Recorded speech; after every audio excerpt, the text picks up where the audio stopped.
Good morning, everyone. Steve Georgie here from Allendale's trading floor, October 9th, bringing you your morning coffee. Well, we've got the grains relatively quiet. After seeing a break yesterday across the floor, we got corn down about 1/4 cent right now, beans down about 2, with wheat down about 1 3/4 pennies. So we are working a little bit easier again, some follow-through selling here from yesterday. But some of the focus is here today in corn.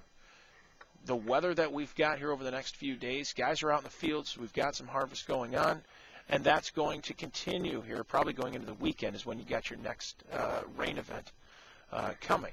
Behind that, it does open up again. We're going to have these sporadic storms in certain areas, but overall, harvest is going to continue. So the weather right now is not playing a big factor out there, but something that has come to our attention here today, a lot of guys talking about the fact that not a single December contract here from 1983, so going back all the way to 1983, has set a low here in October. Well, if you look at that, we did make our low 435 for December corn on October 2nd. So a lot of guys still, the idea is that we're still going to push lower. Now, 11 out of the 30 years we've seen these lows come in November or December. So watch for that. The idea is that we are going to continue to gravitate lower as far as corn, and that rallies right now are probably going to be met with some selling. As far as beans, we're range bound right now. The last few days we've set a range between 12.80 and up at 13.50. So which side are we going to go? If we break down below that 12.80, probably next step is 12.5 yet. A push above that 13.05, you're going back into this 13.20 range up to 13.40. So right now for beans, we're looking for some news out there, something to push us. We know the government shut down right now. There's no reports. We do not have a report here later on this week. That is suspended indefinitely right now. So a couple things to watch there as far as beans. Watch the technical side of things because we know how fast beans can move. But right now, the lack of news has kept them within this range. Probably going to remain there as well. As far as wheat, we've seen some strength in wheat. We've seen December wheat, Chicago wheat, rally up to $7. We're a very quiet trade, not a lot of volume overnight as far as wheat. But a lot of analysts right now preparing themselves and projecting this 2013-2014 wheat that China will probably be looking for a record amount of wheat. Now, the record right now is 12.8 million metric tons from China.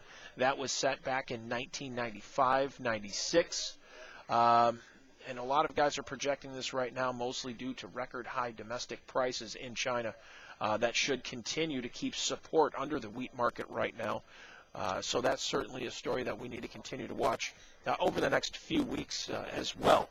Some of the outside markets right now, you've got stock market up about 25 points, S&P up 4 1/4, and then gold and silver taking a break here, actually pulling back quite a bit. Gold down $20, silver down 56 cents.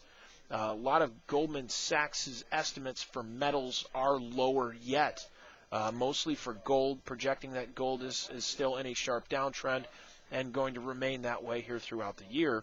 But looking at the stock market and the S&P, yesterday morning as I sat here talking to you guys about that, we were in kind of the same scenario. Throughout the day, less and less confidence that anything was going to get done here by that debt ceiling date, that October 17th date. And we saw the market break back pretty hard. So watch for that again here today. We need to see some confidence out of Congress that something is going to get done. We're going to have some kind of resolution and make a decision here before we default. So watch for that. That will be very important on these outside markets and how that's affected. As far as the livestock, you got cattle down a little here today, down about 32 cents. And you got hogs down 20 cents right now as well. So a little bit easier in the livestock, and maybe we'll see that try to continue here today too. But we've seen a lot of back and forth trade, very quiet trade mostly due. Once again, we don't have any reports here to really trade on. So keep listening to analyst estimates there. You can give us a call. We're here to help you out with that. Like our page on Facebook as well. We're out there. We're sending information out that way. But anyway, give us a call, 800-262-7538, or check us out right here on the web, allendale-inc.com. You guys have a great day today. I'll talk to you tomorrow morning.